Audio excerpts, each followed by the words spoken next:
Good afternoon student. अब हम लोग चैप्टर 6 भगत सिंह के पत्र के बारे में पढ़ेंगे। भारत में बहुत सारे दार्शनिक, कवि, महान योद्धा उत्पन्न हुए हैं, लेकिन क्रांतिकारियों में भगत सिंह का नाम काफ़ी अग्रगण्य है। भगत सिंह देश के वैसे क्रांतिकारियों में थे जो कि इतने कम उम्र में देश के प्रति इतने लगाव को जाहिर किया है।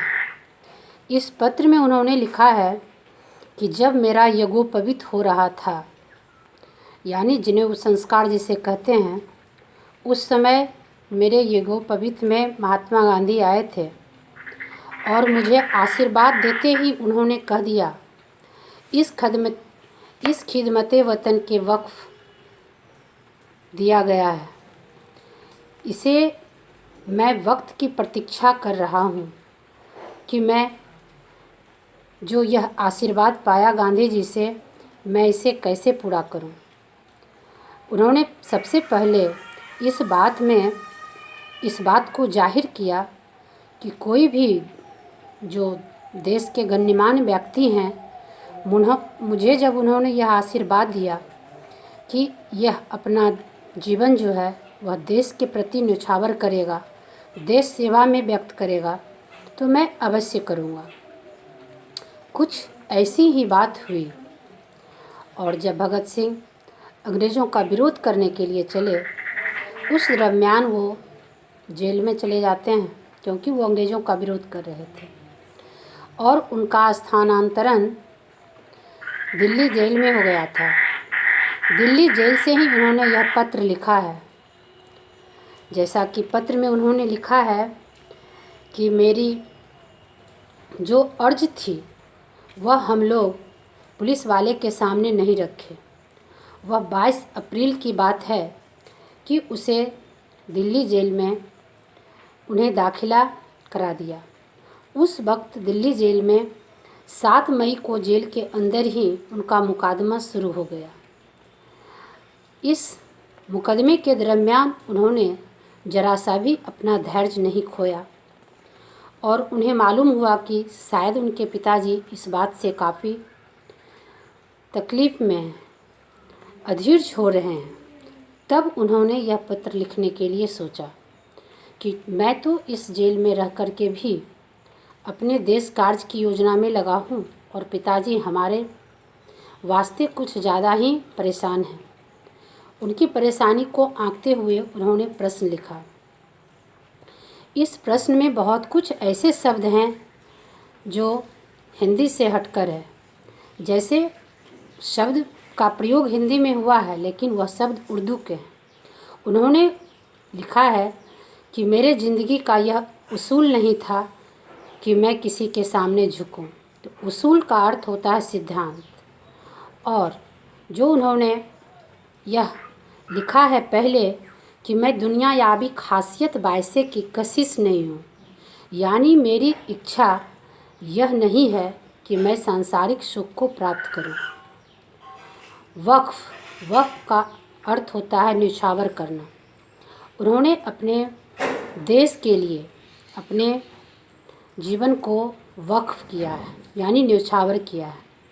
बायसे कोशिश करूँगा, यानी अपने सांसारिक सुख में आकर्षण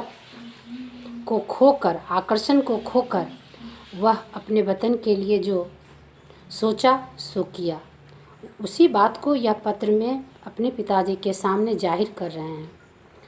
पिताजी से वह लिखते हैं कि जब आप मुझसे मिलने की इच्छा रखते हैं तो आप आएँ, आप अपना तशरीफ़ रखें, लेकिन मैंने सुना है कि आप किसी वकील का सहारा लेकर मेरे प्रति आप कुछ आगे बढ़ना चाह रहे हैं सहयोग करने के लिए।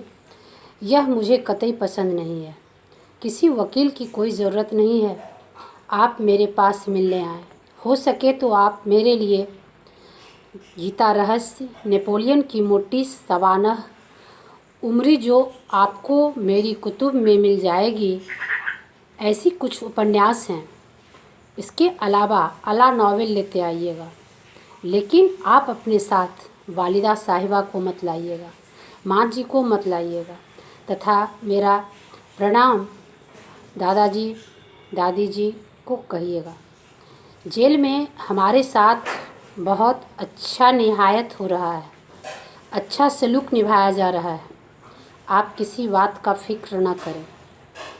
बस मैं इतना चाहता हूँ कि आप मुझे वह वचन दें, वह आशीष दें कि मैंने जो संकल्प लिया है देश सेवा का, उसे मैं पूरा कर लूँ। मैं आपसे उम्मीद रखता हूँ कि मुझे आप इस देश के संकल्प को पूरा करने के लिए भरपूर आशीष देंगे। हमें अपने देश के लिए सर्वस्व निछावर कर देना।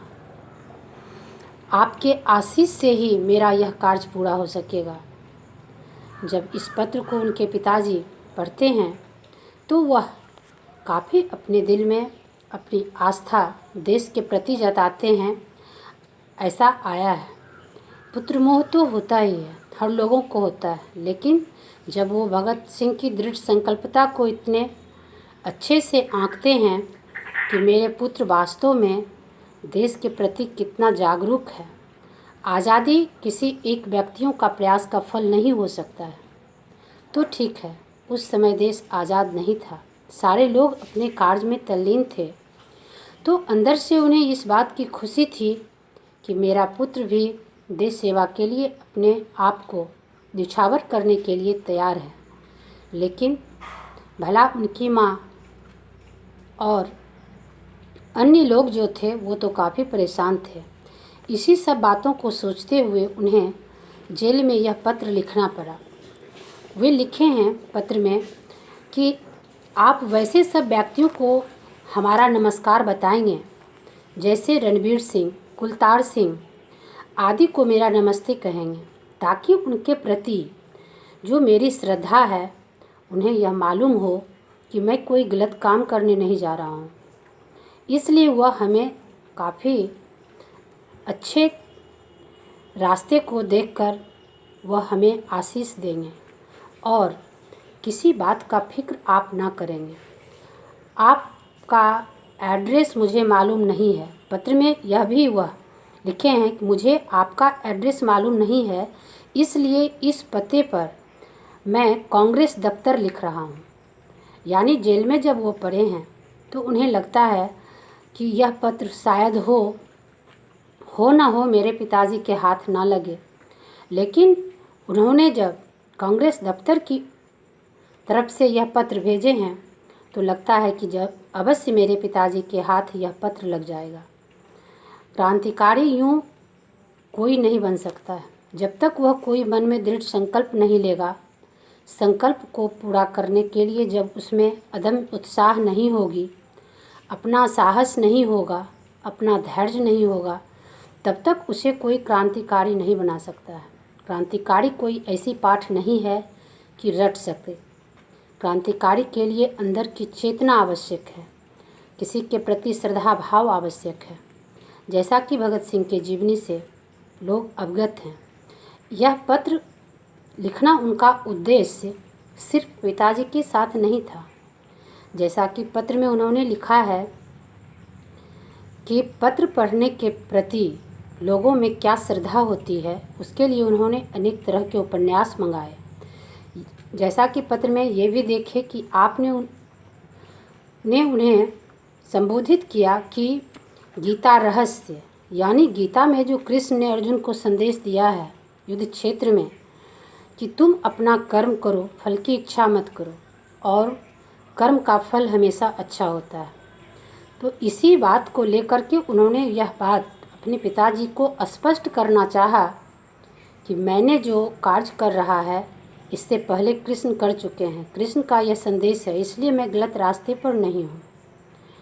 नेपोलियन बोनापार्ट की जो उन्होंने किताब मांगी, इसके पीछे भी एक रहस्य था कि वो अपने जीवन में कभी हार नहीं माना था, तथा कुछ ऐसे अंग्रेजी नॉवेल लाने के लिए कहा था जिसमें उन्हें पढ़ के यह जागरूकता होती कि मैं जो कार्य कर रहा हूँ उसके लिए सजगता कितनी ज़रूरी है, और जब तक सजग नहीं होंगे लोग कार्य को सफलता कभी नहीं मिल सकती है। उनकी एक उक्ति थी, राख का हर कण मेरी गर्मी से गतिमान होगी, और मैं पागल हूँ, ऐसा पागल हूँ जो जेल में भी आज़ाद हूँ। इस बात को भगत सिंह कहते हुए बहुत खुश हैं कि लोग कहते हैं कि मैं जेल में कैद हूँ, लेकिन आप मेरी उस उक्ति को याद रखेंगे कि मेरे कण कण में आज़ादी छिपी हुई है, मैं जेल में भी आज़ाद हूँ। धन्यवाद। इस पत्र को पढ़ के आप अपने ऊपर देश भावना से कुछ ऐसी बातें सीख सकते हैं जो हर भारतवासियों के लिए आज़ादी का एक अच्छा सीख है। धन्यवाद।